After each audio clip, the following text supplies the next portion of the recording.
Dr. Sajid here, talking on the occasion of the Worldwide Immunization Week.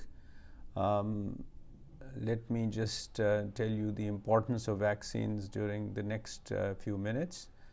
We have discussed the fact that there are a number of preventive measures that are very important for children, such as good personal hygiene, hand washing, brushing teeth, and eating proper food that is balanced, also that is clean, drinking clean water, and having a safe environment.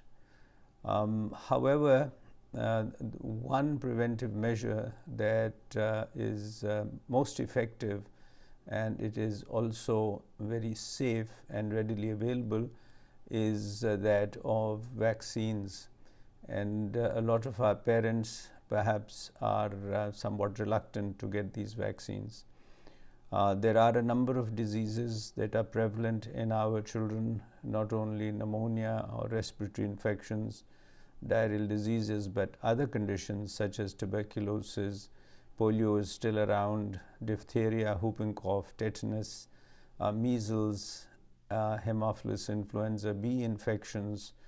These are all infections that are seen in children that not only cause them disease and disability, but also can occasionally cause death. Now, we've seen much improvement, but one of the reasons has been the effective use of vaccines. So my advice to you would be that there are two ways of getting these vaccines. One is the government program, the Expanded Program of Immunization, where vaccines are given free, and they start with BCG, which is for tuberculosis and polio drops at birth. It is followed by Hepatitis B, diphtheria, tetanus, and whooping cough, along with rotavirus diarrhea and the pneumonia vaccine, and of course the polio vaccine. Now we have also incorporated in the Expanded Program for Immunization an injection of polio, and this is followed by 2 doses of measles vaccine, one at 9 months and then at 15 months. And recently included is the conjugate typhoid vaccine. Other than that, vaccines are available in the private sector for other conditions such as chickenpox, hepatitis A, mumps, and German measles, amongst others. And of course, there is the typhoid shot also. So we recommend that you get these vaccines at appropriate times.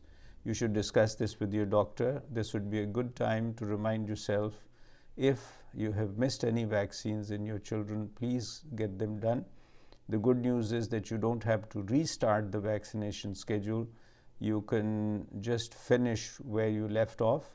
I would also urge you to talk to people who work around your house, household help who may have children, that they must get their children vaccinated. And I hope that you can influence all people who work around you to get them vaccinated. This is one way of making sure that our children stay healthy.